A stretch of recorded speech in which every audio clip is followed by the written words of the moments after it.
I forgot to do my silly intro for the last 2 videos. Actually, who the fuck cares?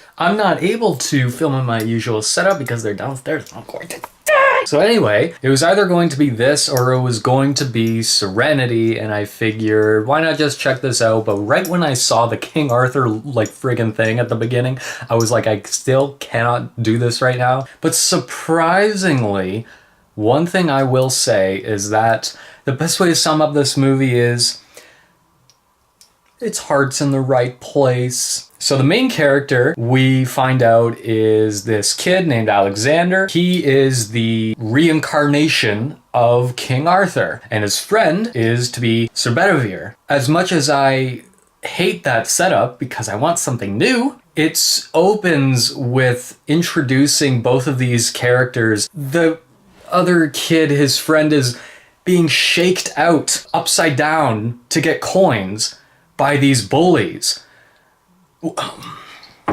Supposedly kids still do this in Britain. Kids who look old enough to get a part-time job. And eventually, this kid, Alexander, ends up going to this construction site where he's chased down by the bullies. He has to pull up a sword, Excalibur, and he's the only one who can do it, and all these horrible things are happening. There's this crazy witch going down in the catacombs and coming alive from the tree. Very much like when Brad Dourif was like in the cocoon in Alien Resurrection, if anyone remembers that. This movie is very resembling of Harry Potter and the Philosopher's Stone. I'm not talking about the book, The Philosopher's Stone. I'm talking about the first movie. Because when you watch this kid act, and you watch Daniel Radcliffe in the first movie, that acting style, like, he must have watched that, like, backwards and backwards, just through his head day by day, because it's almost like a Daniel Radcliffe. But I honestly think in that movie, compared to this kid's better. I thought he gave a lot of emotion, he had confidence, he had some spunk, he was fun. What also occurs in the first third of this movie is we're introduced to the reincarnation of Merlin. This kid is the best fucking thing in the movie. Whoever that guy is, whatever his name is, he needs more work. You sort of don't know who he is at first. You don't know what to make of him. Maybe he's just this weird dude. Maybe he's a bad guy. We don't know. He's very socially awkward, but he owns it because he'll stand up and he'll be all commanding. And even if everyone laughs at him, he will not back down. What makes the character stand out, when it gets serious, he gets super serious. He is taking this role so preciously. Everyone is trying. The writing is trying. These actors, these ideas, they're trying, and they want to take kids seriously. You can laugh at all the silliness that's going on. You're like, really? Like that's what it's amounting to? Like, what? And when they put on the armor, you're like, what? You can laugh at it, but everything feels big. This means something. All of that essence of the film goes into that Merlin character. He is so much fun and he is so charming. You are so with him. He is a leader. He is funny. He is commanding. He's awesome. The villain, on the other hand, what is her deal? Screenwriters, directors, producers, I need to talk to you. If you're going to change the gender of well-established male characters of folklore and fairy tale and blah, blah, blah, why change it to the villain? Remember how well and revolutionary that was in the 300 sequel? When in history has any female character in a position of power been awful and evil and despicable? Counterproductive. Why not make King Arthur, King Arthuretta? And I wouldn't mind it so much, but the thing is that this character and all of the henchmen, the Stormtroopers from New Hope, are every character in the Raid Redemption compared to these skeleton riders. There is nothing to them. They're just, oh, rah, rah, we're gonna get you. Oh, we're just going to trip, and then we're so brittle. They are so delicate. I don't understand it. You know, the Stormtroopers, to their credit, even though they can't shoot worth a shit, they at least could fall over. They don't fall over and just break apart.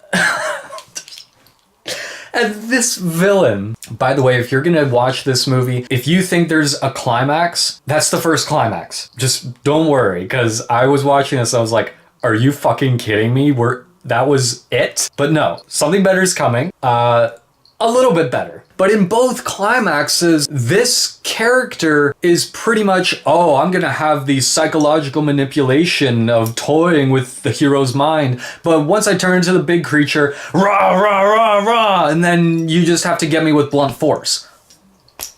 And as for the bullies, this is kind of a little bit of a spoiler. The character switch in these bullies, in that they're only fighting for themselves and they need to fight for others and it's for honor. It was strange to me because they start off as run-of-the-mill bullies. Okay, that's very cliche and it could be very one-dimensional, but okay, that's fine. When these bullies are at the construction site cornering our main character, where the main character falls over into the dirt and sort of passes out, they look over him and they kind of exchange looks. They're like, yo, we got to get out of here.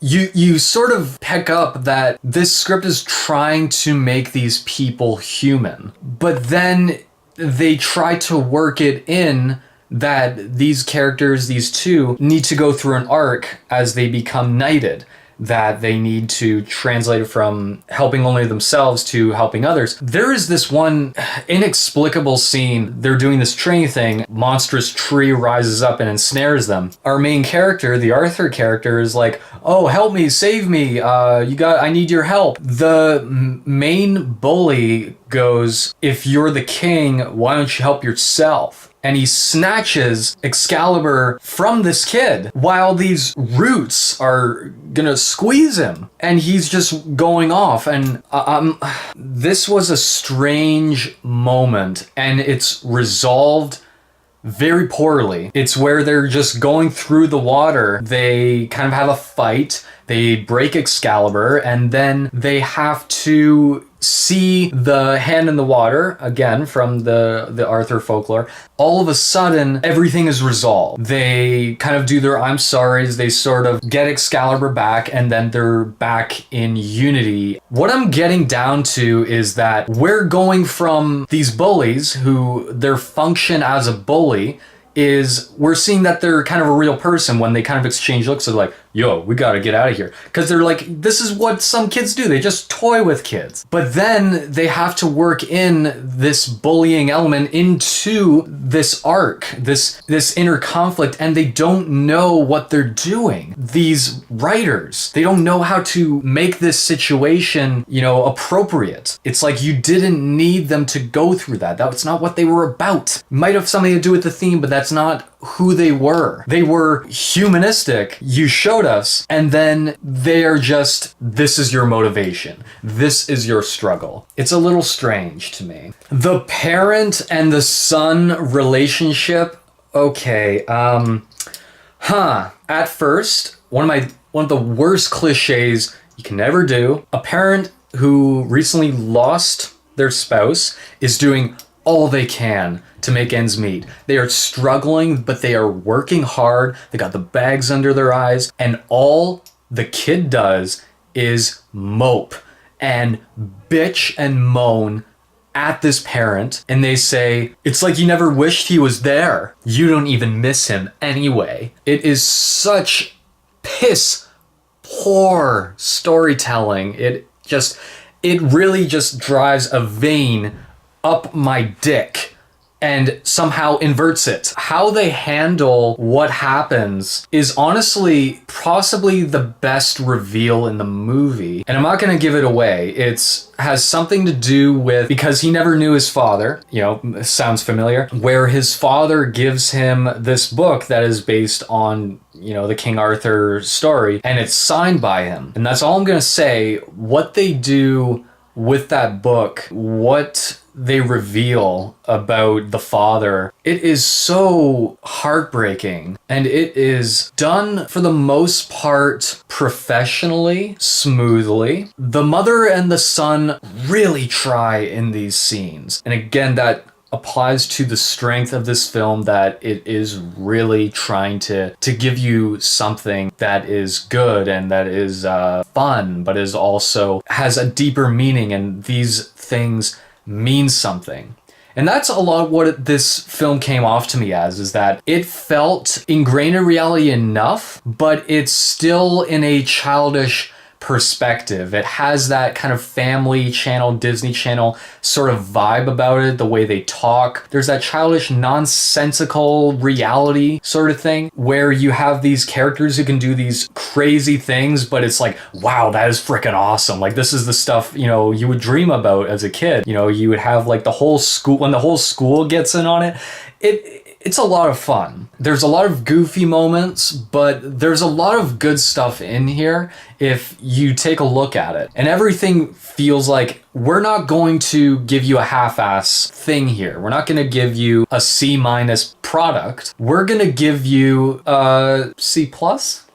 So it has this depth, but it also has this very movie-ish, very, you know, childish, nonsensical kind of world where like these things obviously won't happen, but it would be great if like these things could happen. That'd be so cool. You know, when I came out of the theater, the sort of like finger stuff Merlin does with his hands, the kids were doing. So that was kind of cool to see. The last thing I'll say is, don't go into this movie for the effects. It's really bad, but there's enough decent action, I think, and it's shot well enough that you can kind of overlook it. It has a decent color composition and all that sort of good stuff. So I thought it was cool. I think kids can really get into this one, and the thing with the mother and son, it might be healthy for them to take a look at. You very rarely see that in kids movies. So there you have it. I thought it was a pretty decent movie, so go check it out.